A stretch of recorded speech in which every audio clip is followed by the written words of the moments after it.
Good evening. I'd like to welcome everyone to the September 2018 Union County Public Schools Board meeting. I will call this meeting to order, and we will begin with the invocation. Mr. Sides. Thank you, Madam Chairman. Ladies and gentlemen, the Reverend Vic Weaver for our invocation tonight.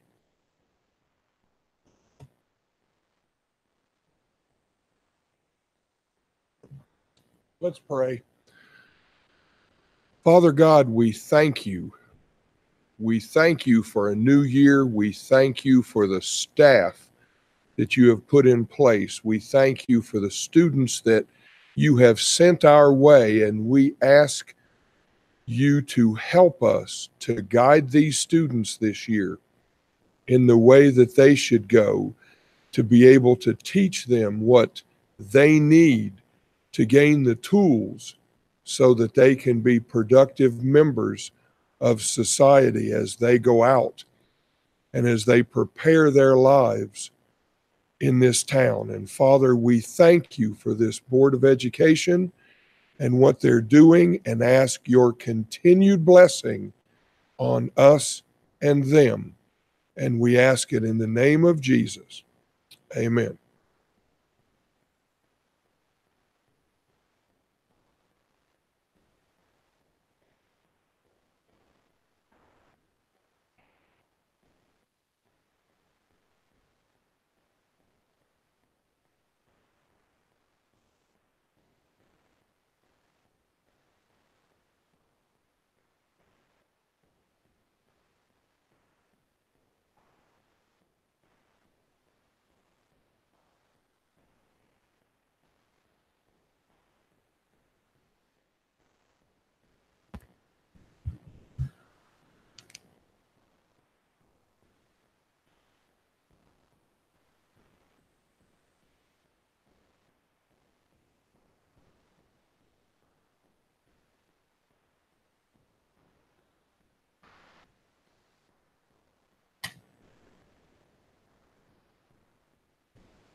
That brings us to the approval of the agenda. Madam Chairman, I request that item 11K from the consent agenda be removed. The staff is working out some details on the Street Safe program, and that will be addressed at October's meeting. Okay. Any other changes, additions? Okay. Make a motion to approve the agenda as amended. Second. Okay. All those in favor say aye. Aye. Board members, if you will please come around, we will now have the John H. Crowder Service Award led by Board Member Candace Sturdivant.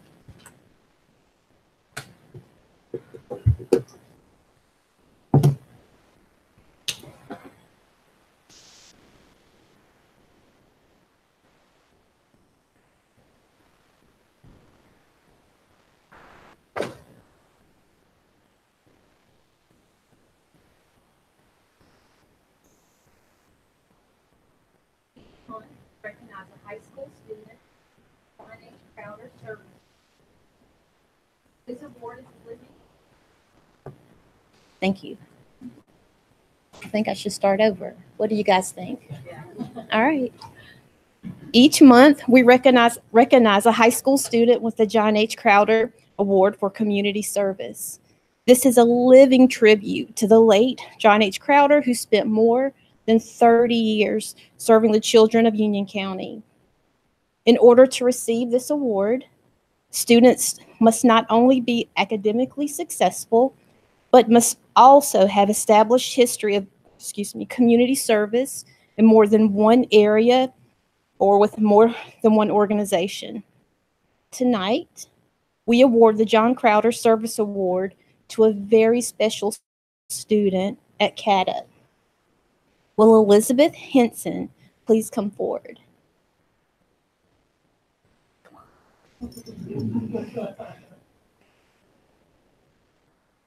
Are you ready? All right. Elizabeth May Henson is a senior in the Dance Academy at CATA. She has maintained an impressive 4.44 GPA. Round of applause, maybe? And has earned several academic honors throughout her time at CATA. She has been recognized with the Academic All-Star Award for AP English, the Excellence of Mathematics Award, and has been named an AP Scholar for 2018. Elizabeth has been a member of the Beta Club since 2016 and is currently serving as the president of the National Honor Society.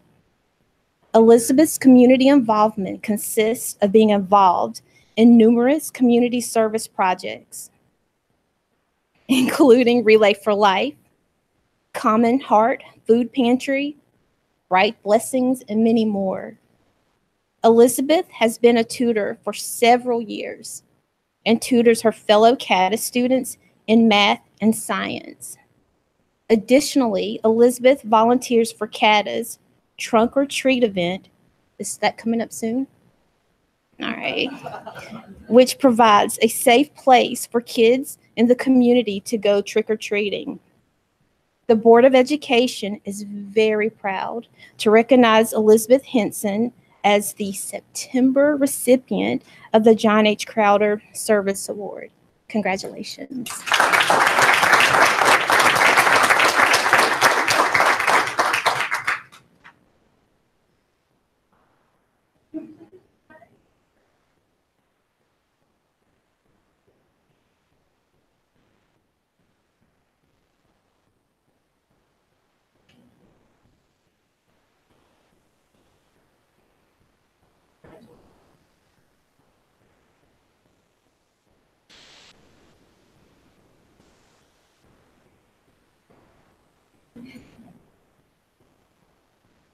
Oh, the whole board members. Oh.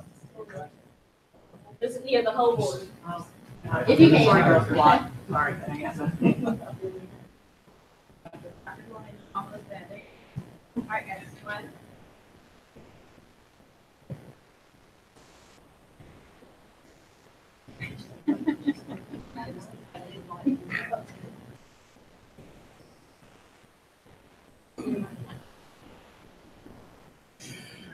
Good evening.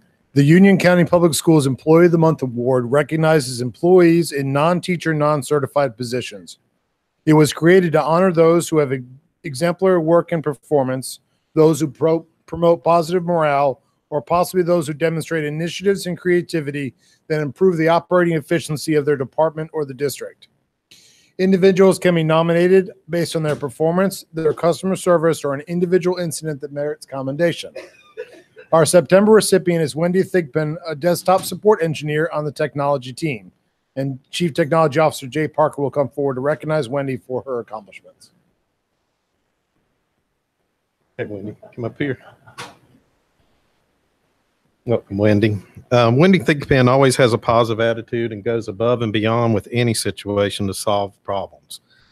Wendy is continually recognized for her outstanding work ethic, troubleshooting skills, and professionalism. Even with her heavy workload, Wendy is always willing to assist when needed. In fact, her colleague Kim Alexander recently said, Wendy truly cares about providing excellent service and treats everyone with respect and kindness. She is a professional in every manner. Additionally, Wendy is recognized by other departments throughout the school district for being extremely helpful. Suzanne Thompson, Director of After School Programs, said, Wendy not only provided them with assistance with a number of devices that were delivered to the program's 25 sites over the summer, but she also went the extra mile, used her resources to assist them in a timely manner. Wendy is truly an exceptional employee, and we're proud to have her as part of our team. I will now read the Employee of the Month proclamation from the Board of Education and Dr. Houlihan. Whereas the Union County Board of Education values the hard work of each employee within the district. Whereas performance is an essential part of district operations. Whereas Wendy Thigpen exemplifies the performance, dedication, and teamwork essential to the success of the district and its students. Now, therefore, we, the Board of Education for Union County Public Schools, and Dr. Andrew G. Houlihan, Superintendent, hereby proclaim Wendy Thigpen as the Employee of the Month for September 2018. Congratulations, Wendy.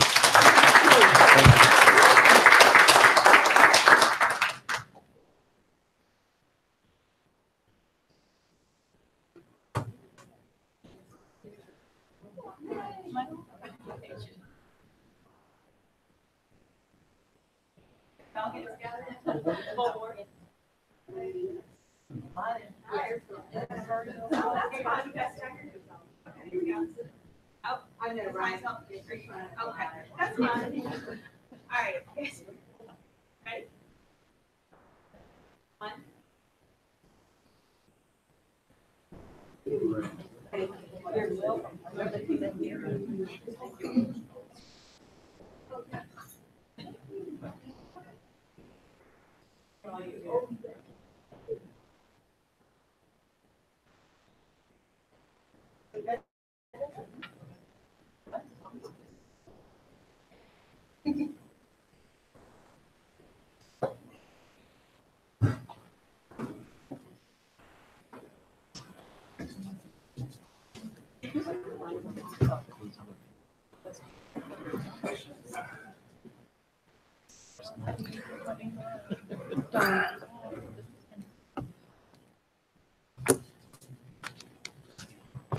Okay, Board, we do not have anyone signed up for public comments tonight, so that brings us to highlights for the CTE update with Mr. Robert Filter.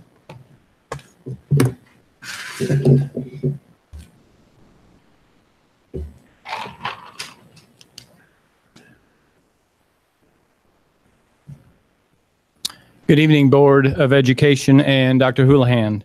I would like to begin with a couple of highlights from work right here. Maybe.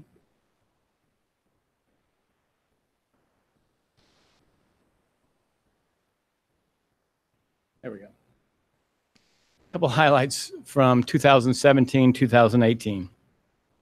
99% of the CTE concentrators graduated in 2017-18. A CTE concentrator is a student that took 4 CTE courses in a pathway, one being a second level. So this is the second year in a row that we had 99% graduation rate for those concentrators. As well, UCPS students earned nearly 8,000 credentials. That's a little over 3,000 more than we had in the prior year. In the prior year, we were 3rd in the state in credentials. Those credentials include Microsoft Office, Adobe Suites, construction trades, NCCER certifications, Office of the State Fire Marshal certifications, EverFi, OSHA, NurseAid, those types. So the large increase, although it is large, and we definitely are glad we had that. Some of that had to do with the construction trade that used to be counted as one credential, and now since there's several modules in each course, we get multiple counts for those. So, but we'll take that anyway. And then 2018, 2019 high school updates. So our enrollment is nearly 18,500. We had close to 18,000 last year. And the highest participation in introductory courses or courses include personal finance, animal sciences, and health sciences. As well, in Cuthbertson High School, because of their enrollment, they added a teacher, and so they added another ag teacher and are offering the vet assisting. They're going to pilot the vet assisting course this year and look so we'd have one on both sides of the county, ultimately have an academy program potentially at Cuthbertson High School. And then Marvin Ridge added a teacher this year, and so they're going to be offering drafting, which complements their robotics class that they also have. And other courses of interest with increased interest: computer programming, accounting, drafting, and robotics. Those interests continue to increase. and then as well as public safety and automotive. And in order to meet the demand across the county for public safety and automotive, we have teachers that teach one semester at one school, like our public safety teacher is teaching the first semester at Porter Ridge. We'll teach the second semester at Cuthbertson High School, just to allow students from across the county to get that opportunity. Automotive is the same. We have an automotive teacher that'll teach at Parkwood the first semester, Sun Valley second semester. In the middle school, we continue to have a STEM focus. We started that STEM focus a couple of years ago. We're teaching exploring computer science, which allows,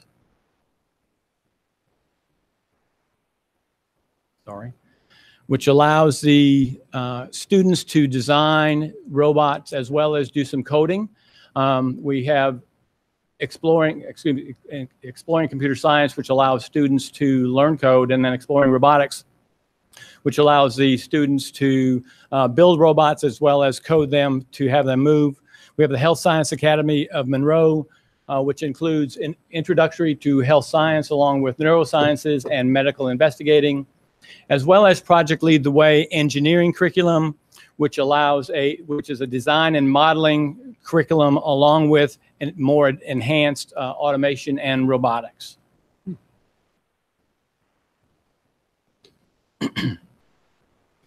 The career development coordinators will take a lead in guiding students to exploring career decisions. They've created lesson plans for most of the Naviance tasks that are part of our scope and sequence. So for instance, in 7th grade, the students begin creating a SMART goal. And so they have a lesson formed around that. And then that SMART goal will be updated each and every year. They work with the 6th grade teachers as they begin their career exploration units. They rotate every 6 weeks, and so they work with those 6th grade teachers to get that started, so those students begin to recognize who that career development coordinator are when they get to the high school. They will also work with 7th and 8th grade teachers to provide training so that those teachers can go through the lessons that they've created with the students. And then in the high school, they will support the students along with teachers and counselors. One of the items on the scope and sequence is resumes, starting resumes in 9th grade. And so they will work with English teachers to incorporate that as one of their day's lessons so they can start building resumes. We are proud of our South Piedmont Community College partnership. Union County Public Schools hosts nurse aid, automotive, and culinary in our schools. So our nurse aid classes, the SPCC nurse aid classes are hosted at Sun Valley High School. Automotive are hosted at Central Academy, and culinary at Porter Ridge. And then the cybersecurity program, which is a collaboration with SPCC, those students, their 9th and 10th grade courses are networking and introductory to cybersecurity, which are high school courses, and then the rest of the pathway during their junior and senior years are SPCC courses. And so this year will be the first year that we have a cohort graduating, completing that program.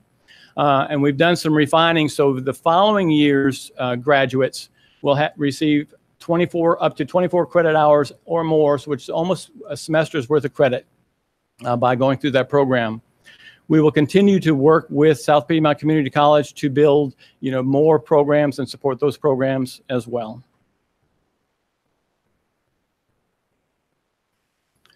Other career readiness and CTE events that we host throughout the year. So we have a robotics competition that we host twice a year, once in the fall and once in the spring.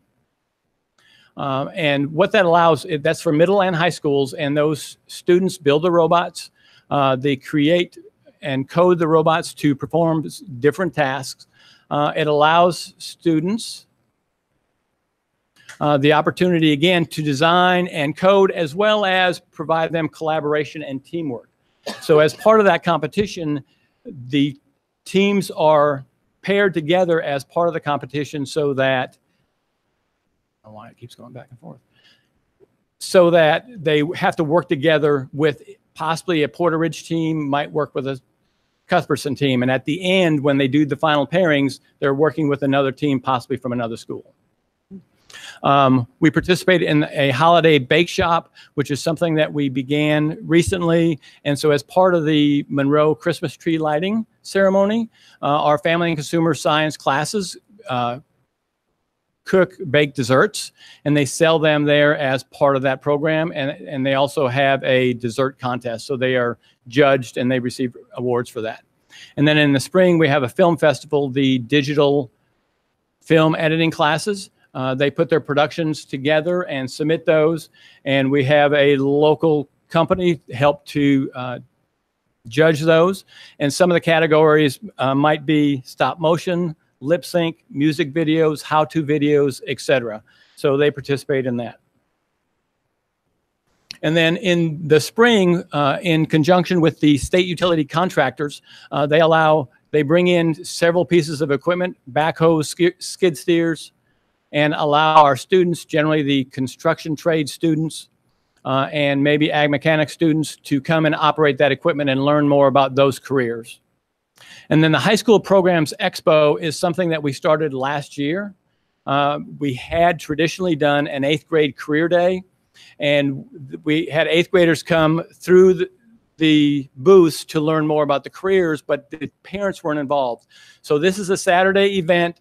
We have all of the CTE programs along with the IB and the AP programs and band and art courses that are able to provide input and information regarding their programs in the high school.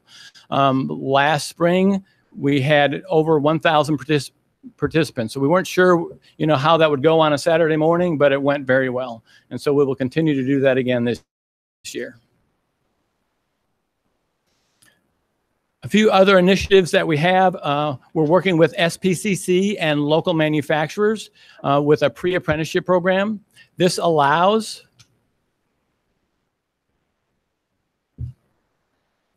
the students to attend classes, high school classes in the morning, and then in the afternoon, they will take either an SPCC course or go to training at a company. And specifically right now, the main company that's involved is Griner Bio One, and we're working on adding additional companies to that. And then Manufacturing Awareness Week, which is the first weekend of October every year. It's an opportunity for students, parents, administrators, counselors, and community members to learn more about manufacturing in Union County. So the manufacturers bring guest speakers into the classrooms. We have students that go on field trips to the local manufacturers, and they open their doors on Tuesdays and Wednesday of that week to tours in the evening. And then on Thursday, South Piedmont Community College hosts a showcase that there's about 40 of the local companies that are there. And so it's an opportunity, again, for schools to learn more about Union County manufacturing. And then lastly, the Curriculum and Industry Alignment. This is a program that we started last year, a teacher externship program. We had 6 teachers participate in that. It's an opportunity for teachers to bring relevance to their classroom. So they visit a local company and spend several days. They learn about the company, the operations, about the problems that they have to solve in there, and they're able to bring those lessons back to the classroom. And so they will create lesson plans based on what they learned, and then invite industry partners back in to help share with this class, as well as help with any activities that they're doing. And so we're currently in the process of accepting applications from teachers right now to participate this year. Thank you very much. I have a question, or actually 2. Okay. Could you, not tonight, but send us an update on the numbers of students taking each of the academies at each of the schools, so we could kind of see what Yeah, I can do that. it's like across the county right now? And the other one is, how do you pick the locations and classes that you put at the schools? When you go to add on, what's the criteria you're looking at to add another academy somewhere? So like the Cuthbertson High School when they were asked to pilot that one class, because of their enrollment and their animal science numbers requests were very high, it seemed like a good fit. So as well as being on the opposite side of the county as where the current one was. And from Marvin Ridge's perspective, they had enough students for additional allocation of CTE teachers. And I spoke with the high school principal, and we talked about possibly ag or drafting, ag because they don't have that opportunity there for their students, as well as drafting, again, something that their students are interested in and would complement the robotics class. And to some extent, we ended up posting both of those teaching positions to try to find a teacher, because it was somewhat equal. And so they found a drafting teacher that, would be a good fit for the school. That's awesome. Thank you. All right. Thank you for the presentation. I have this is not really a question, it's more of a comment.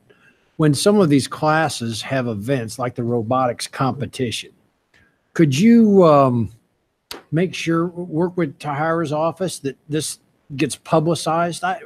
If that's like those battling robots, I'd like to go see that. It's not quite like that, but I know. It's close to it. It's pretty I cool. know. we're not destroying other robots. I know. But I'm sure, like the dessert contest with the Monroe Christmas tree lighting, the public's going to be there anyway. And it'd be a good way to publicize the offerings of these classes through 7th and 8th grade and 6th graders who might be looking at this stuff. I will make sure I do that. Thank you. Thank you. Thank you. I have one question. Did you say personal finance was the most popular?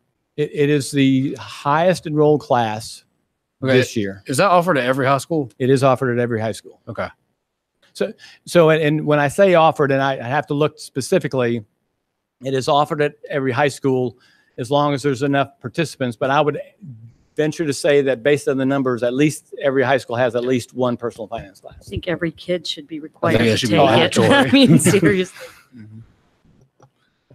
Do you know, is that class honors level or? It is not. It's not. Okay. Thank you.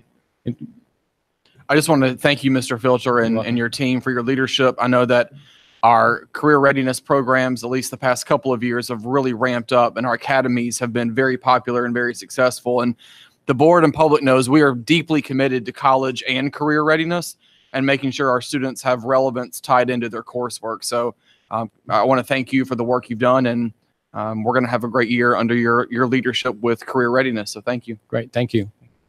I also want to thank you. It's one of my favorite conversations to have when people ask me to come speak about Union County Public Schools is, all the things that you've mentioned tonight. I just want to confirm, is our CTE website up to date with which schools offer which academies? Is that currently updated, or does it need to be updated? I will have to verify that. I think it's fairly up to date though, because we haven't had a lot of changes since last year. So, and you mentioned adding the veterinarian academy on the western side of the county, and you referred to the opposite side of the county. I just want to confirm, is that at Porter Ridge? Vet assisting is Okay. at Porter Ridge. Okay. And do they also have the pharmacy tech program? Is that still there also? Yes, ma'am. Yes. Okay.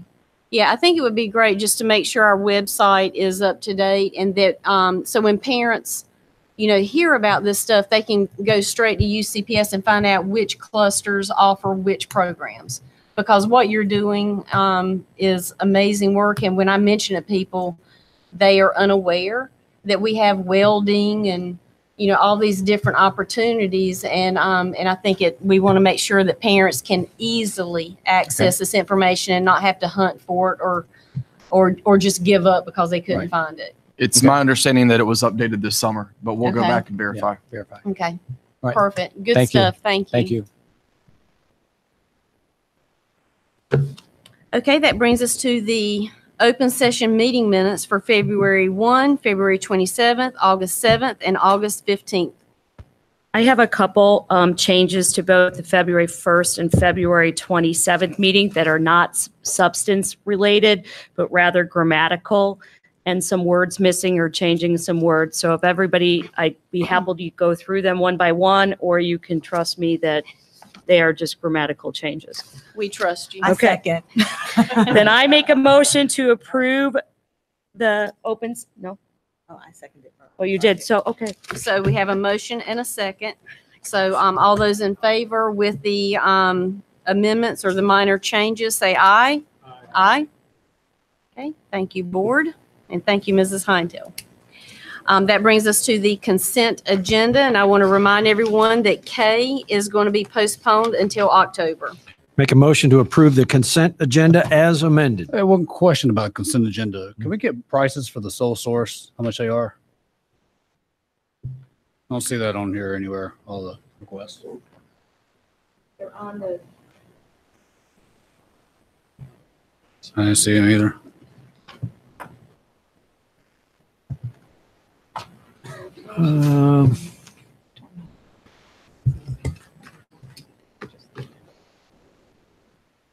Yeah.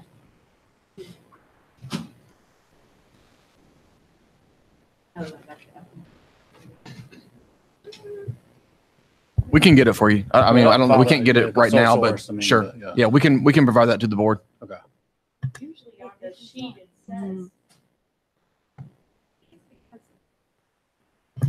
I think it's because you're approving the vendor for future purchases and not necessarily a specific purchase right now. Am I correct, Dr. Breedlove? Some of the items are.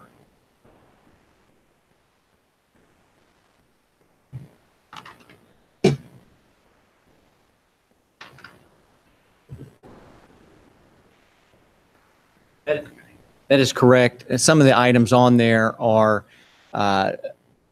purchasing of an item at one school, and some of them are purchasing for the whole district. But we can definitely get you the prices on each one of those if it is a purchase at this time. I think it would be, in the past, sometimes we had the invoice attached to it to just give Okay. us an idea. All right. Dr. Breedlove, is CTE going to be able to cover Naviance this year like they did last year? The one that It is, yes, it is already budgeted for. But I mean, is CTE covering it this year? Yes. Okay. Thanks.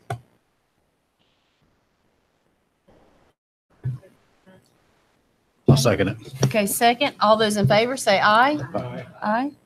Okay. Thank you, board. That brings us to the superintendent report. I'll turn it over to Dr. Houlihan. Thank you. First of all, welcome back to all of our teachers, staff, parents, and our students. We have successfully kicked off the new school year, and I've visited more than 30 schools in the last couple of weeks.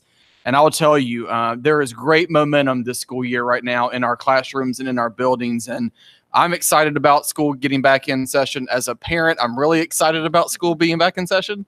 But I'll tell you, it's great to see our students back in the classroom, and our teachers, our fabulous teachers, are doing an outstanding job.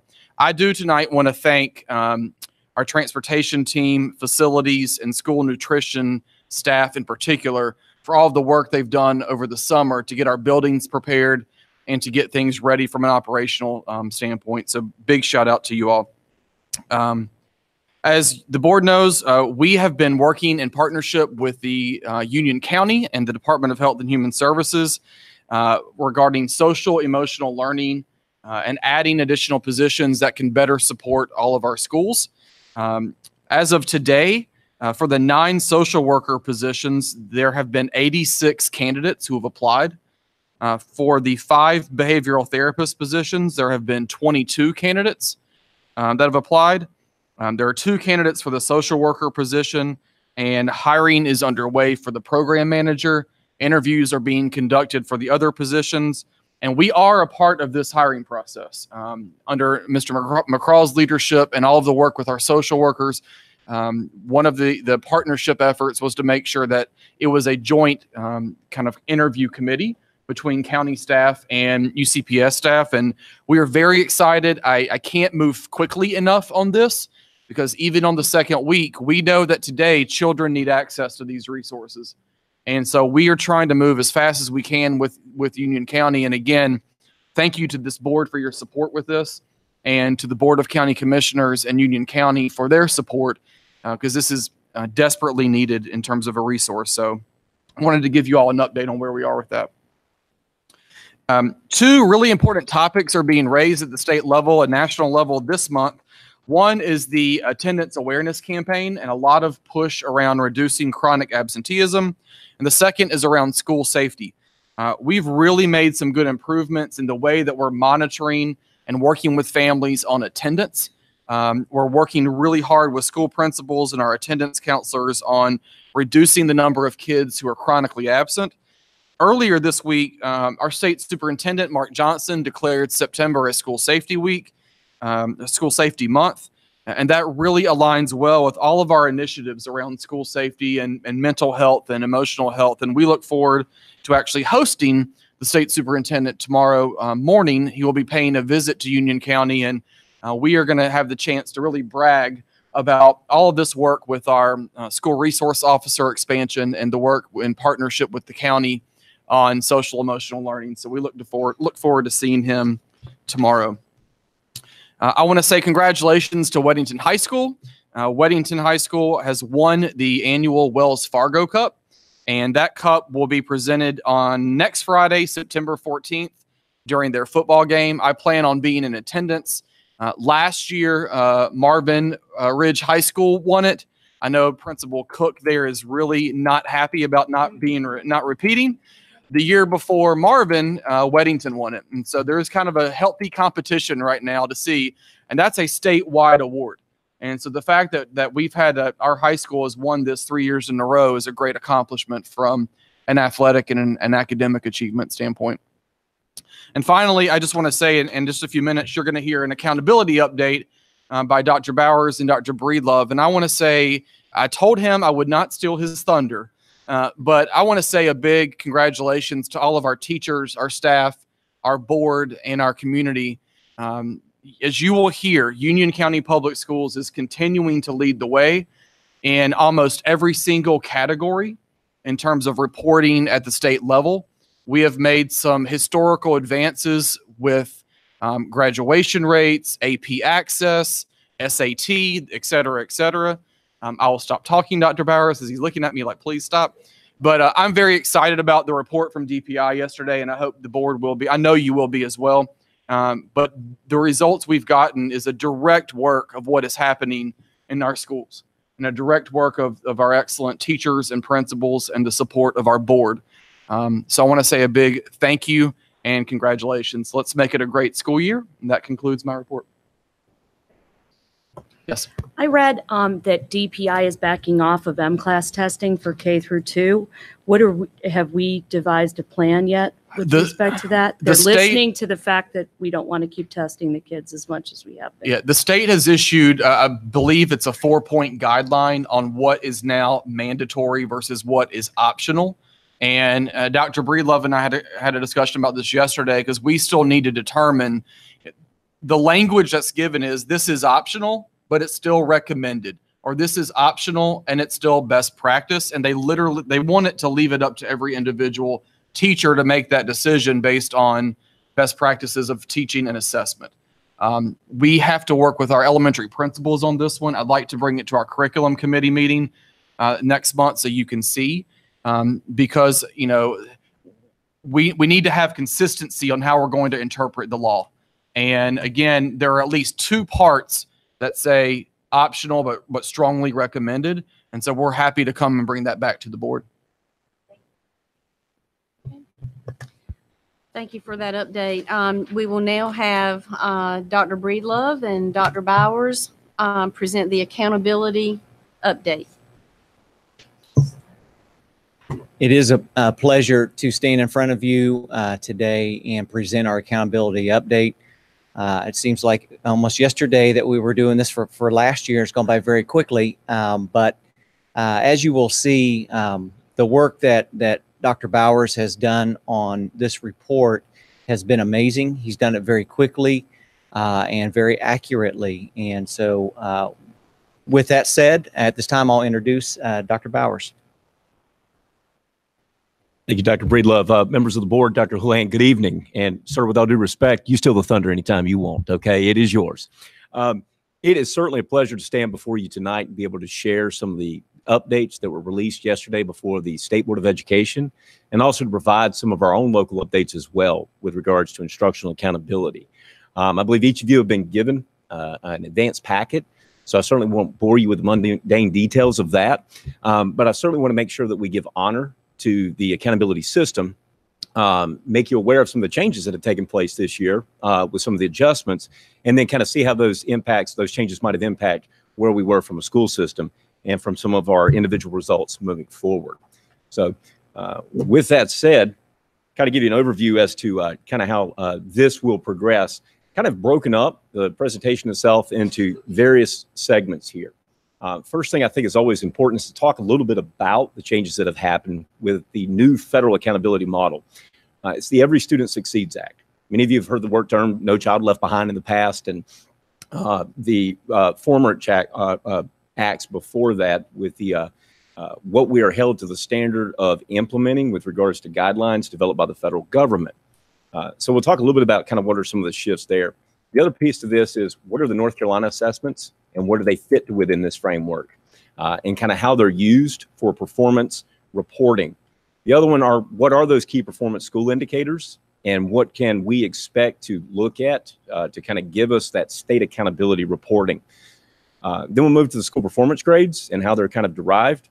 And then the last two pieces, we'll talk about our academic results from a county level, and then our college readiness expansion, and certainly some of the initiatives and some of the efforts we've seen take place at schools across the district this year. So the first thing I'll share with you are some of the changes that have happened under the new Every Student. Hear it referred to as ESSA from time to time. And again, that predates previous federal law governing education. But in this case, the biggest shift is that the federal government allowed states to develop their own models for accountability. It's kind of a little bit of a change from what's happened in the past. And with that, North Carolina elected to use their school performance grade model as the model for inclusion in federal accountability reporting. So the benefit is we were familiar with how that worked in the past and how the school performance grades were determined. The challenge, though, is that there were some changes that had to be made because North Carolina's model, which is approved by the General Assembly and is in statute, is a little bit different than what the federal accountability model allows for and some of the provisions there. With that, the changes we had were a term that is referred to as partial enrollment. Historically, any student that tested on an EOG or an EOC was included in school performance grade reporting at the state level for their accountability model. What has now shifted is the student must be enrolled for at least 50% of the academic term, whether that be a school year or a semester. And that's a bit of a shift. We used to include all that tested. Now there's only a % of those that may have tested. So for children who are not in attendance for the full academic term as defined by whether it be a semester or a year, they may or may not be included in the proficiency reporting. And we'll kind of talk about some of the impact of that. The other thing that's been included too is that with that partial enrollment is growth. Once upon a time, North Carolina's growth metric was based on a student had to be enrolled for 140 days out of an entire school year or 70 days of a semester for their growth component to factor into school performance grades. That has changed. We now also adhere to the partial enrollment for growth as well, meaning 50% of the time. So a couple of adjustments, and we can see some impact in a little bit as to kind of how that's reflected into measures that were released by the state. The other change we experienced this year, no double testing for math or for 8th grade students. Historically, again, students who are enrolled in both Math 1 and 8th grade math EOG took both assessments, and we saw the reporting on both of those assessments. That is no longer the case. If I'm an 8th grader taking Math 1, I now no longer participate in 8th grade math EOG. And that's a significant change as well. From a student standpoint, less testing. From an accountability or from a reporting standpoint, it does have an impact. Okay, and we can certainly kind of see where that might have been reflected. And then the other elements, subgroup. For the first time, schools will have performance grades attached to subgroup performance and subgroup reporting. It's a different model. We've not seen that before, but the federal government said that if you're going to use the school performance grade model, you've got to have that same model applicable to subgroup reporting and have ways to be able to reflect what's taking place with subgroups within particular schools. And then lastly, there's a new measure introduced. It's called English Learner Progress. And that essentially charts the progress of English learners in schools every year until those students exit identified English learner progress status. So a new measure which schools had not necessarily had included, but is now part of the model. So a couple of shifts and a couple of things that are different, and that does kind of have an impact for us as a district and for schools as well. These same terms I'm sure you've heard used before for end of grade assessments and end of course assessments. You have basically 5 levels of achievement. Level 1 being the lowest, 5 being the highest. And we commonly refer to grade level proficiency as being those scores that are 3, 4, or 5. They're used for federal reporting. We also have a measure called career and college readiness, which are levels 4 and 5. Those are used for long-term goals, which we may revisit at a later time because I don't want to keep you here till midnight tonight to talk about those. All right, yeah, sorry. All right, so again, just understanding the difference between how they're applied makes sense as to kind of how the results are actually gleaned. What you have here are school performance grade indicators. This just explains what it takes for proficiency on each of the measures that are used for school performance grade reporting. So for your summative assessments, grade level proficiency, 3 or higher. For graduation rate, that's the percent of students in a given cohort that graduate in that 4-year period. For our math course rigor, that's the percent of graduates that have taken and passed Math 3. For our ACT indicator, that's the percent of graduates that have passed, or if you will, scored 17 or higher on the ACT, either the ACT or the ACT work keys and have scored proficient there. And then the last indicator is EL progress, as I mentioned earlier. So this just kind of gives you a visual representation of the school performance grades and how they're derived. 80% achievement, 20% growth, and that gives you your school performance grade measure. So one of the things that is really unique about this, you cursed this clicker, is the school performance grade model. One of the things that is unique with North Carolina's key performance indicators and how they're revealed, there are 29 indicators that the state of North Carolina releases to kind of give an idea as to performance across the state. And they range anywhere from end of grade assessments to end of course assessments. Union County Public Schools, of the 29 indicators that the state releases, among the 12 largest school systems out there, we were first in 25 of those 29 indicators. And that is an impressive feat when you look at the depth of reporting that takes place. This is a visual that gives you an idea of the school performance grades and how they have historically trended over time. One of the things you're going to see as a common theme throughout some of the slides I've prepped here for you tonight is there's a level of consistency. There's not a great degree of change. There's not a great degree of variance. And in light of the background information I just gave you, that is significant. If you look here at the number of schools that had either an A or B designation this most recent year, 68% of schools across the district were designated as either an A or a B. So we're 2/3 of our schools. The state level, that number is just over 1/3. So from a comparative standpoint, gives you an idea of where Union County Public Schools stands in relation to the state itself as a whole. Another element that's really unique here, if you see that down here this year for the first time, we have 0 schools that were identified as a letter grade of F, according to the state. That is the first time since 2013, 2014 that has occurred. At the state, this accounts for about 4% of schools. And then you see here, 5 schools had a letter designation of a D. However, one of those schools exceeded growth and would not be considered a low-performing school under the state's identifier. Again, 4 schools low performing in a district of this size in back-to-back years is a noteworthy achievement. Growth also is reflected and reported out on each of our schools. And there are 3 measures of growth: exceeds, meets, does not meet. One of the changes in the federal model this year that is used was the inclusion of students in growth that historically had not been reported. When that happens, you can expect some change. So we have a wider pool of individuals who are included in the growth metric.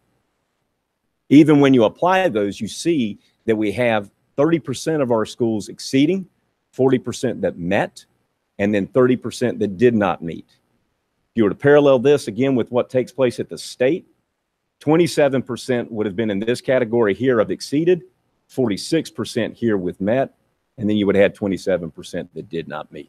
So again, normal distribution bell curve across between what we're representing and between what the state shows, and given some changes, that certainly is an accomplishment from a district standpoint as well. This is a performance overview. Again, if you look at trends over time, relative consistency with previous year's performance, and I can tell you in each of these indicators, with the exception of these two right here, work keys and math rigor, Union County Public Schools was #1 in the state among the 12 largest LEAs. So with a school district our size, with the same gains that we've had, with the same measure of consistency, again, a noteworthy accomplishment. This gives you grade level proficiency on the end of grade test, grades 3 through 8. And you can see here that this gives a 3-year comparison. So reading from the top line, just going across, 3rd grade reading and math, 4th grade reading and math, and 5th grade reading and math. Again, for a 3-year trend, you will see that there is that same level of consistency, that same level of performance that is occurring, even in light of some of the changes that have happened at the reporting level, at the federal level. And I will bring your attention to 2 of these, one of which would be, both of which are in math, one at 7th grade and one at 8th grade. One trend we did see was an increase in 7th grade math scores across the district. So there was a bump in proficiency, and don't know for a fact, but that we believe is largely attributed to some intensive tutoring efforts that were taking place at some other schools throughout the county that we'll certainly mention here in a moment. And the 8th grade math, you'll notice there is a marked decline. And that is a direct result of students taking Math 1 in the 8th grade who did not participate in the 8th grade math EOG, because historically those students would score 3s, 4s, and more likely the 5s on the end of course or end of grade exam. So there was a loss of students. So overall in the state, in the 8th grade math, did the state overall see a decline or just UCPS? We saw a decline. All 12 of the largest districts that we compare ourselves again saw the same decline. The state stayed flat, and I would imagine that's a large part to the number of students we have taking Math 1. We have a large volume as compared to other parts of the state. I have a question on that since you stopped him with the question. Sure. So all of our middle schools went down in 8th grade math except one, Marvin Ridge Middle School. So what did they do differently than everybody else to keep their EOG scores high in 8th grade, even though they pulled out the Math 1 students? That is a great question. And I don't know that I am prepared to answer that at this point, but that is certainly one that warrants further investigation. And those are some of the trends that when we notice, we also want to know the why. I know you're a data guy, so yes. And what did you do? Yeah, right. I can look at the numbers and basically just say, hey, there is a difference one way or the other with the numbers. But one of the things that really, to your point, which is a great point, is to follow up at the school level to kind of speak to the leadership to say, hey, can you share something with us that might help across the board? You got it. Yeah. Absolutely. And that's how we learn from each other. Great job. Yeah. But a great point that you bring up. The next slide we have here is a little smaller, but again, what we see are some of the same similar trends. The top table here are for the end of course exams. These are exclusively with our high schools. That's our Math 1, our Biology, and English 2. Again, relatively consistent performance over time. And we do see some increases with biology over the last 3 years. So that is something that certainly is noteworthy as well. Slide below that is ACT performance. As you know, ACT is offered to all juniors in the state of North Carolina and is part of the accountability reporting model. What's unique about this graph in this table here that I share with you is that if you look at this first column of this column here that says total tests, well, the total number of tests have increased every year over the last 6 years. Matter of fact, we've gone up by 22% in terms of the number of test takers to which we actually have. But the unique part about that is that we're increasing the total number of test takers, while at the same time, our composite score out to the far right is also increasing. So to do that on the ACT from an aggregate standpoint, it's pretty significant. So that just speaks to some of the trends and some of the efforts occurring within our schools. Next one you have here is an AP results. This, again, not part of the accountability model, but it gives you glimpses and insights into what's taking place from an instructional, from an access standpoint within our schools. Going back for the last, again, 5 reporting years, this first column out next to the year tells you the number of test takers. You see this past year alone, Union County Public Schools had 2,929 test takers. This represents a 26% increase in the number of test takers over the last 5 years. Again, access. And within that 26% increase, you see the participation rate. Our participation rate has increased over 13% in the same time period. And for the first time ever, we eclipsed a participation rate of 21% among our high school students. So that is directly attributed to efforts taking place to provide opportunities for students to be test takers in the courses that are aligned with the AP curriculum. If you look at this, the other piece to this is the number of exams that we're now offering. 33% more exams were administered this year as opposed to 5 years ago. So with that increase in test takers, increase in exams, and what you're seeing here, a percent of exams in which students are scoring 3 or higher is remaining relatively consistent. And that is in large part due to the fact that we added more AP classes last year across our high schools, which is an amazing thing, and more than doubled the amount of students that took AP classes in a year. Yeah. So absolutely. This is one that we're really, really proud of. I was saying to Ms. Merrill, you've got 2 examples, ACT and now AP, where the number of kids participating is going up and your actual pass rate is also going up. And that is extremely rare. I've never been in a system and actually seen that happen. But you're exactly right. This is the first year we've said across all high schools, you're offering a minimum of 10 AP courses face-to-face. 21% participation rate is the highest rate we've had here.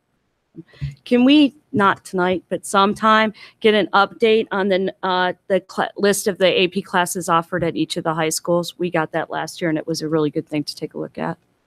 Thank you. And this really says a lot about the AP teachers that we have. I mean, obviously the students are the ones who are earning this score. So kudos to the students for doing so well.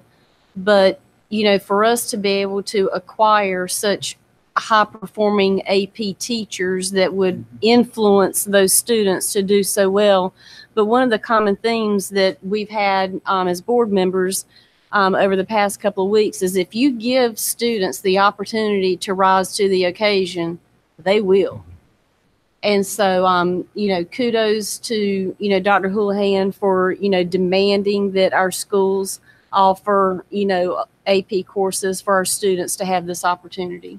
Yes, ma'am. And this is both a quality and a quantity, I think, type reflection. And I think your comments are spot on with that. And amazing teachers that, you know, are making sure that they are college ready when they go in and take that AP exam, that college board exam. The next slide I have here for you is just a chart that kind of gives you the same information, just in a different format. If you're a visual learner, I am. This kind of gives you that in just kind of a different format. And again, you see the trends. The blues represent here the total exams that were taken, and then the orange represents those percent, or the percent of exams that scored 3 or higher. And then you can see the trend line as to where we have been over the same time frame. So again, just as Dr. Houlihan pointed out, it's very rare that you see both an increase in participation and you maintain not only the consistency over time, but even a bit of an uptick from one year to the next in terms of percent of students scoring 3 or higher on those exams. This is another graph that I've included that I think speaks to some of the efforts taking place as well. This is the PSAT National Merit Scholarship or qualifying test. This is offered to students in the fall, October of each year. Historically, we've had 11th graders participate, but this year we made it available to 10th and 11th graders. And if you're looking for this, I think in your packet or your handout, if you've got that one, I think you're going to find this on table 16 and table 17 in your handouts. Probably a little easier to read. With this, you see that with our 11th grade participation, we've increased the number of 11th graders taking the PSAT National Merit Scholarship test every year. We've actually gone up by 17% over the last 3 years alone in terms of increased test takers. With that, however, once again, you see the same trend. Increased participation, same level of performance. So that is certainly remarkable in that sense.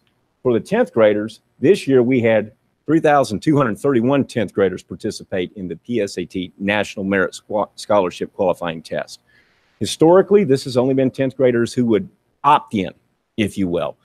Well, what we saw was an increase of 860% in participation, which that's pretty large. And based off of that, you see that the results for our students as compared to their national peers outperforming them. So again, we don't have a whole lot of historical comparisons on this one, but we do see where this year that large group still outperformed their national peers, which again, testament to many of the things Ms. Merrill pointed out, and that's the instruction taking place. But that explains the percentage decline in the benchmarks is the more. Yes, ma'am, that is exactly right. And hence, when you have those, historically the students participating prior to this year would have been those that would have been more of a students who had higher level maths or Englishes at that time and were more of your advanced ready learners. Now we looking at this from a standpoint of, can we get good information for college and career readiness on all students? Taking this in the 10th grade has a direct impact on identifying the number of kids that your following year in 11th and 12th have AP potential or other potential to take advanced classes. And until this year, we've never had that kind of data for all kids, not just the ones that opted in. And that's why that's so important from our perspective to take that in the 10th grade, so that when you get to 11th and 12th, you have better course offerings that align with kids who have that, what we call AP potential. The last two slides I have here to share with you, again, align with what Dr. Houlihan just referenced, and that is that potential. It's the identifiers, being as collect as much information on students as we can other than just end of grade and end of course success assessments, looking at the whole picture from an instructional standpoint. And these last two tables capture some of that. Again, historic event here for Union County Public Schools. For the first time this year, the school system was able to offer the PSAT 8, which is at the 8th grade, to all 8th graders at no cost. And based on that participation, you see we had, as a district, 3,155. Well, the state as a whole in the fall of 2017 had 4,336. We accounted for 73% of the state's population or testing group on that day and during that time. So again, if you look for another metric by which Union County Public Schools is kind of the standard bearer, this would be that. And again, what's unique, without going into each one of these one by one, the average score of those test takers was 90 points higher as on an average than their national peers. So still outperforming and still had a greater level of participation among our test takers. The bottom one here, again, I talk about historic first. For the first time ever, Union County Public Schools was able to make the SAT available to all students in the 11th grade at no cost for the first time. That happened on April 24th, and it was a school day administration of the SAT. And based off of that school day administration, 3,086 juniors had an opportunity to record an SAT score. That accounted for 94% of the test takers in North Carolina on that day. Again, we established and we set the standard and the norm for that. And when you look at how those students did as compared to their peers on a national stage, on average, 100% or 100 points higher on the composite score. So again, it just gives further evidence as to what's occurring from an exposure, access, and opportunity standpoint across the district. Last two slides I have here for you are really nothing more than just summary slides. Dr. Bowers, hold on 1 second. Oh, yes, You sir. had I'm sorry. No, he can finish. Okay. Okay. And they just really capture a lot of those highlights which were presented throughout the actual presentation tonight itself. And again, are collective efforts of the work of all parties involved. You know, there's this is all hands on deck. It's a team effort. It's everybody doing what they can to make the best opportunities for students. And this speaks to that. But we don't want to say there's not opportunities for growth, and we don't want to say there aren't opportunities for improvement. Because as with anything in continuous improvement, there are areas where we can do better. And we've certainly begun preliminary discussions on some of those and identifying some of those and what was working in some locales and what can we learn from that and what may not be and what adjustments do we need to make. And, oh, excuse me, the last slide there really kind of speaks to those elements as well. So obviously growth is going to be an important element for us as a school district moving forward. How do we certainly look at growth and ensure that every student is in a situation and environment where he or she has the greatest opportunity to experience that growth? How do we reduce the number of schools identified as low performing? I certainly don't want to speak for Dr. Houlihan, but I think anytime we have a chance, if that number is not zero, we have work to do. And that's certainly something that will always be in our earnest quest as well. Focus on tier 1 instruction. Really looking at, really kind of make that an embedded element with what takes place in our schools this year so that we can ensure that all students have access to positive learner outcomes. Maintain a focus on literacy. That is something that certainly Dr. Houlihan has introduced, and we've seen a lot of efforts with that across our schools. And that's something that once you find one of those critical components of the instructional programming, don't deviate from that. Expand target tutoring practices. I mentioned earlier the bump in the 7th grade. We believe that that is directly attributable in the schools in which we saw the greatest gains. We know it's directly attributable to targeted, focused tutoring practices.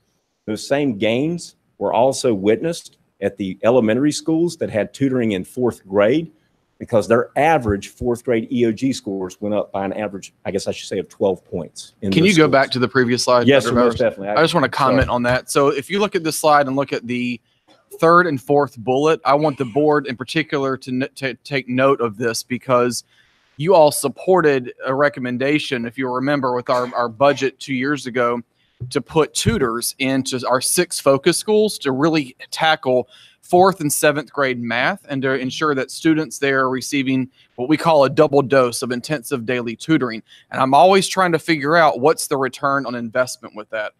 These 2 bullet points speak to that. In 4th grade math proficiency increased by an average in those 4 schools by 12 points and increased by 11 points in the 2 middle schools. That is amazing. And folks have asked me, is it the tutoring model? Is it the teachers? What's the secret sauce? The answer is it's all of it. And it's not one, it's not the other. But this is really, really positive to see that the funding going to that initiative is paying huge dividends in these schools. Now the question that we're working with is not just in those schools, but in other schools who want to know how does that model work. You know, Dr. Barnes has got to find more tutors. And now these schools are trying to figure out how can I take that model and replicate that in maybe 5th grade and or 3rd grade. But I want the board to really take note of your support of that is paying off in these 6 schools. And even in year 1, to see that kind of bump in 1 year is really unprecedented. And the last point I'll leave you with tonight kind of speaks to that, piggybacking on what Dr. Houlihan was alluding to, and that's expansion. And certainly our efforts would be expansion of those opportunities, SAT, PSAT, and advanced placement opportunities to students really within our schools. So. Great. I have a couple questions, if that's okay. I wrote them out. We saw, overall, this is great. We saw a couple schools in a few areas at both elementary and middle where they went down. At what percentage of decline do you put in a plan for them? Or what happens if a school experienced a decline in scores of a percentage at whatever it would be that you would start to take action? I would not, I wouldn't feel comfortable putting a number on Okay. something specific. I think that that's going to be unique to the school, unique to the constituents and population that they serve. I think some variance in some locales is going to be perceived as more extreme than certain variants in other locales. So I say that only to say is the same results you have.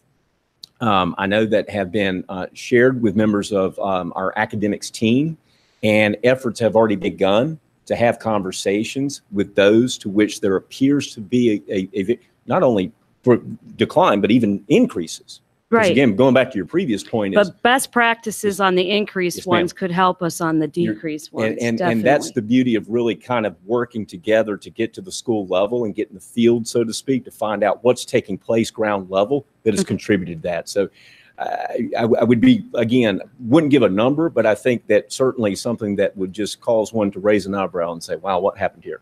I appreciate that. Yes, ma'am. On one of the pages, you talked about the what we're doing moving forward. In the high schools, we're adding a lead counselor that's going to be over all the counselors? Because every high school has a lead counselor right now, right? Correct? So what is that? So once again, one of the benefits that we have had and an opportunity that is before us is to bring an individual on who would serve as lead counselor, and that would be as a lead counselor for our district at this. For the district. Yes, Okay. ma'am. So, and then that individual, again, because that haven't moved forward with putting that person in place and the next steps, it would really be bringing them in, meeting with Dr. Houlihan, Dr. Breedlove, and other leadership across the district to identify, okay, what are those areas that really kind of become the areas of priority, and then working from that to offer level of support, networking, and then continuous professional development for our school Or counselors in the guidance. field. So they would be over all of the guidance counselors in the high schools. We're still trying to work through that. I guess my kind of vision was to your point, every high school has a lead counselor. Those lead counselors would work with this high school lead person to get at what Dr. Bowers had said. So this would be a central office person that would then go to the high schools to help out or Correct. do professional development training, best practices, things of that sort. Yes, they will actually be housed at a school. Oh, they will be. Okay. And they will help that school's guidance department as well. Awesome. But their sole focus is going to be getting greater consistency in our counseling guidance practices. We're beginning this year with high school and hope to phase that in to middle school the following year and elementary. But that's our plan. That would be great. I have one more question. We talk about the new advanced math that the state put in for students who got a level 5 on the EOGs. What are we doing at our priority schools for those students to implement advanced math? So I don't know that I'm in a position to speak on that. Okay. With all due respect, simply because I know that they're I think the statute as it came down and then the state board policy as it was issued, there have been discussions as to what then will be our district's efforts moving forward. State did not provide a whole lot of guidance other than some language that targeted one specific course in one particular grade level. Right, math 1. Yes, Right. yes, sir. So beyond that, like I said, I don't know that I'm in a position to speak on what's going to happen. I just know that there is conversation taking place across multiple arenas to kind of look and say, what do we do now that's best for kids moving forward and with the resources we have? Just, you're referring to House Bill 986. That is correct. I was, And yes. you are. And we had a discussion in the curriculum committee, and we expressed some concerns to Dr. Breedlove and his folks about some fears of implementation differing with some inconsistencies around the county, and challenged Dr. Breedlove and his staff to address that. And he's going to report back to us. But that for those folks that aren't aware, House Bill 986 came down in late June, and here we were ready for the start of the school year, and they're all of a sudden requiring special accommodations for students that score 5s on their previous EOGs. And many, correct me if I'm wrong, Dr. Breedlove, quite a few school districts around this state are basically taking a wait and see approach to see how other systems cope with this, or how DPI recommends it be handled. And we're trying to be more proactive and actually implement this year. And correct me if I'm wrong, we're still No, working all the bugs out. You're of it. exactly right. There are school systems that have really stepped back and punted on this and trying to figure out what they want to do. We took the approach of if it's law and they've asked us to do it, we want to be out front on there and try and give advanced math to students who score at level 5. And we're sort of building the ship as we're sailing it at this point. And the issue is inconsistencies across the board in how schools are choosing to implement that. And we are working very diligently, met with the group today, and will continue to meet with them to honor the request that was made to bring more consistency across the board and really giving access to curriculum to students so that the end result is our students that once they enter middle school are on a track to have Math 1 either by 7th grade or by 8th grade so that they can be prepared to take Calc AB by their senior year or Calc BC by their senior year. Those are the students that we're really talking about, and starting with the end in mind and working our way back, that's what our team is working to propose and make that proposal to the curriculum committee as the next one that's approaching. We'll come back to the curriculum committee at the end of this month with an update on kind of two things. Number one, short term this year, what are our options and our game plan? And then for future years, what could be some ideas and potential cost, if any? But we will be prepared to come back to the board at the end of this month. And I would like to note, and I learned this education process for me, been parents that have inquired, well, why can't we just put our kids in AIG classes? Well, there are only so many limited slots, and AIG teachers don't just grow on trees or work for free. And I discovered, I believe you told me this, Dr. Breedlove, the funding mechanism from the state for AIG teacher allotments is based on a percentage of your overall school population, which has no correlation to what your AIG population could be. So it's basically, we're funding you on a formula that has nothing to do with your actual need for AIG instruction.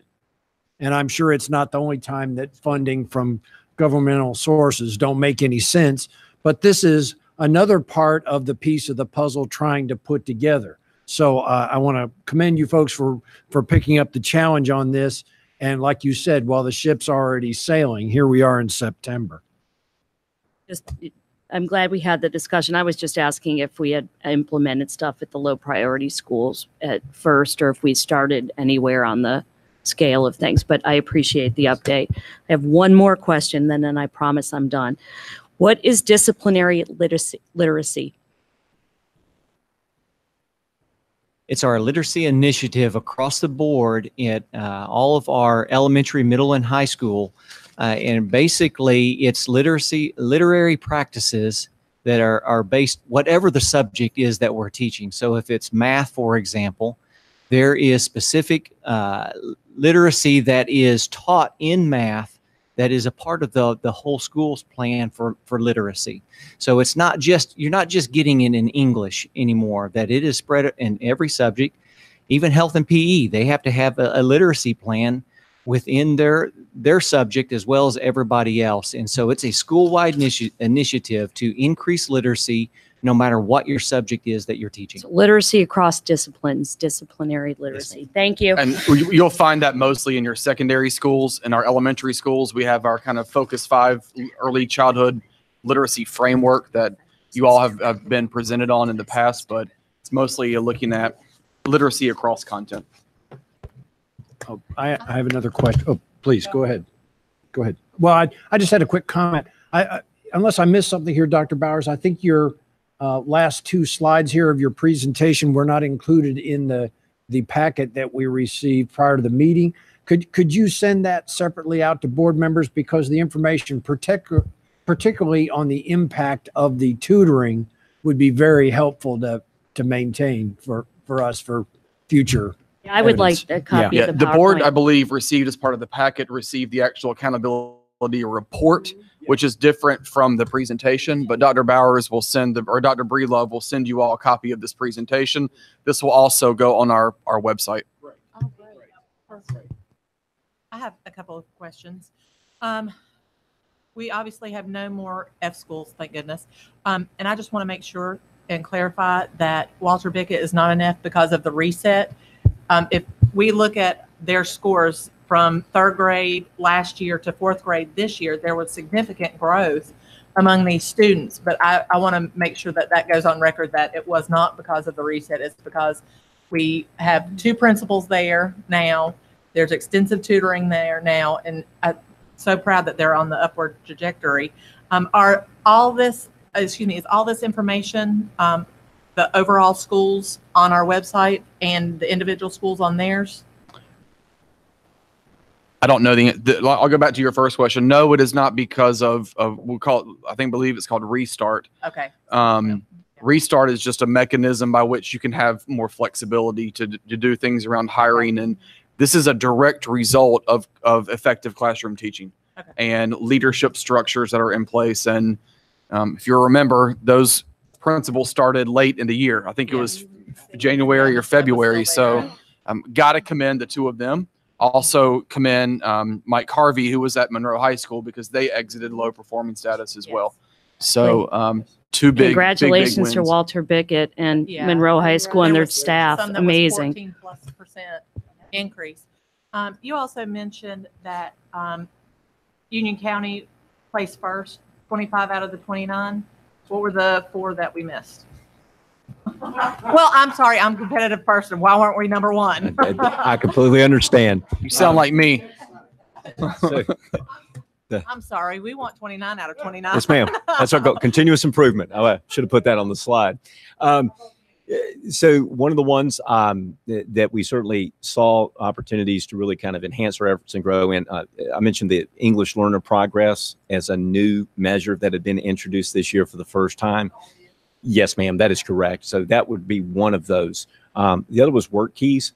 A district our size, with the number, as you heard Mr. Filter in his presentation earlier, with the number of work keys participants, we have a large number of students, and the test was renormed last year, so we came in second. Okay, we're close there.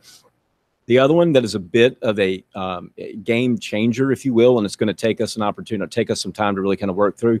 It's the math rigor. Once upon a time, the math rigor was based solely off of students who took Math 3 in high school, and then that figure was based off of a percentage of those who passed.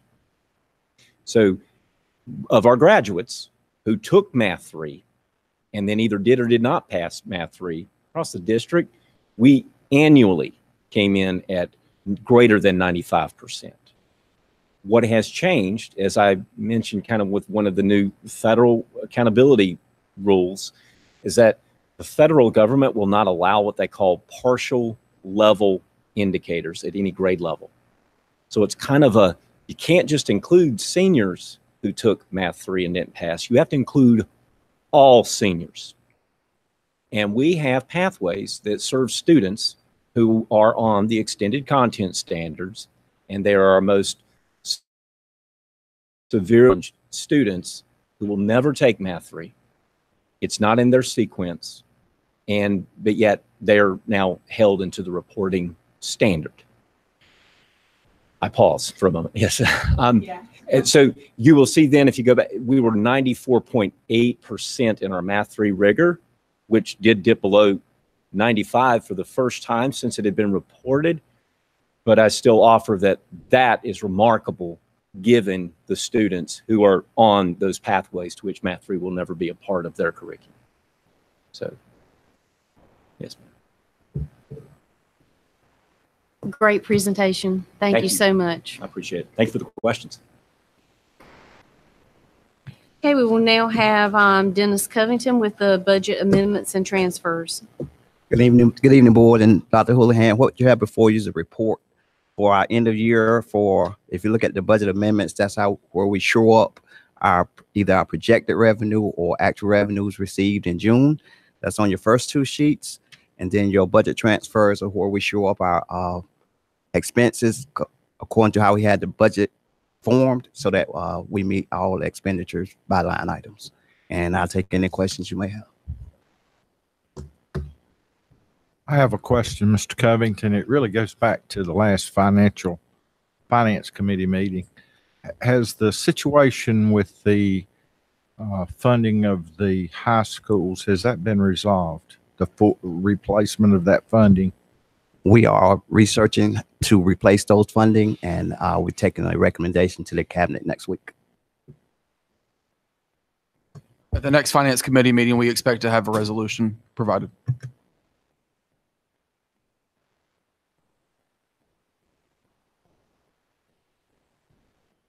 Thank you.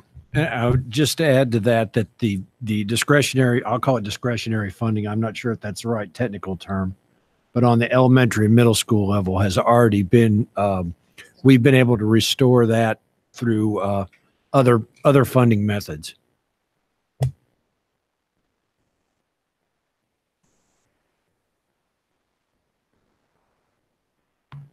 A finance committee update.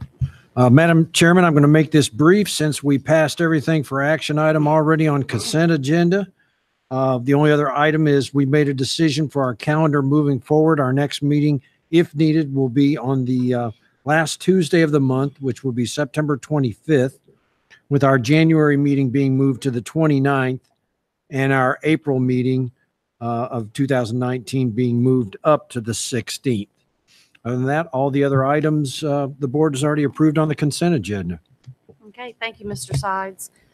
From the curriculum committee meeting, we had an exceptional meeting on August 30th. I think we set a time record for the history of curriculum in Union County Public Schools. Yeah, I think we did introduce Dr. Breedlove well at that meeting.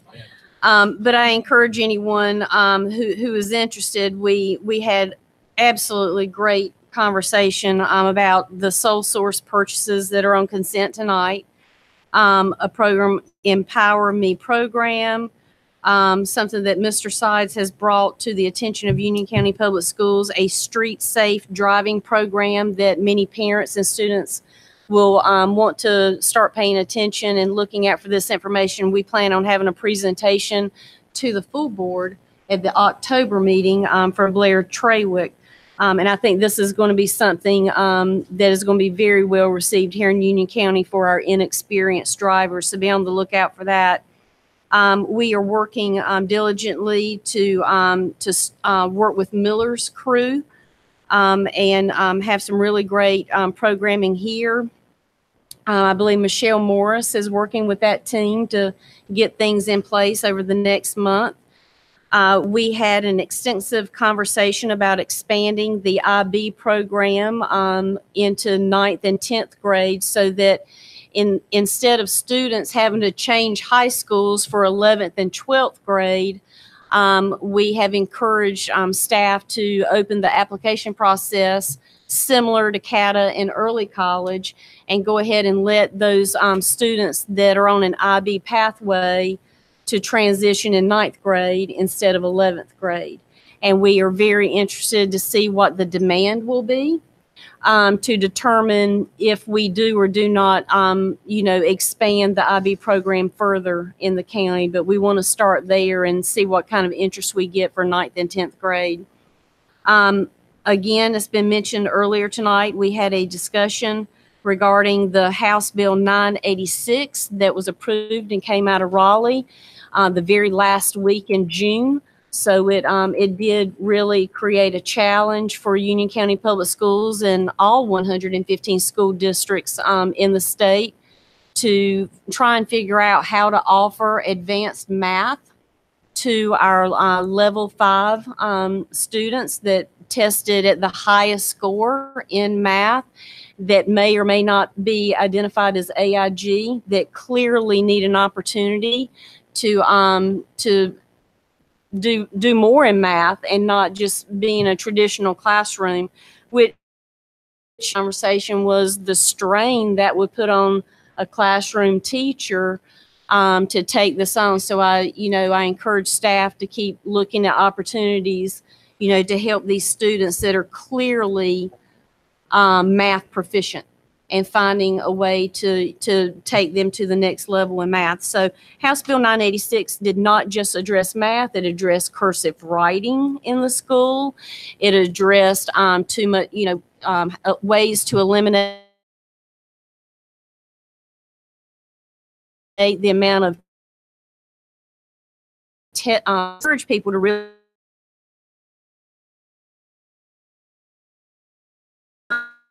deal with in the a program called iReady, and Career Coaches Grant through South Piedmont Community College that is going to really help counseling and everything for our high school students, that they will actually put that person, they won the grant, they wrote the grant, but they're going to be helping our high school students with that position. So we thank South Piedmont Community College for taking the initiative on that. The next curriculum meeting we decided will be September 27th at 9 o'clock here in this room at the PDC for anyone who's interested in attending here with us or watching online. I will now turn it over to Kathy Heintel for a facilities update. Thank you. We met on August 23rd, and earlier today, I sent around to the board a copy of our construction update because I got some questions about it. It was busy summer. We got a lot done. Please go check out Monroe Middle School if you can. Mrs. Merrill and I went to it 2 weeks ago, and it is truly amazing to see. We're going to make a presentation at the county commissioners meeting to show what their money that they give to us went to with respect to Monroe Middle School. The walls, it is an amazing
7:15. We're not going to do the 7:30 stuff.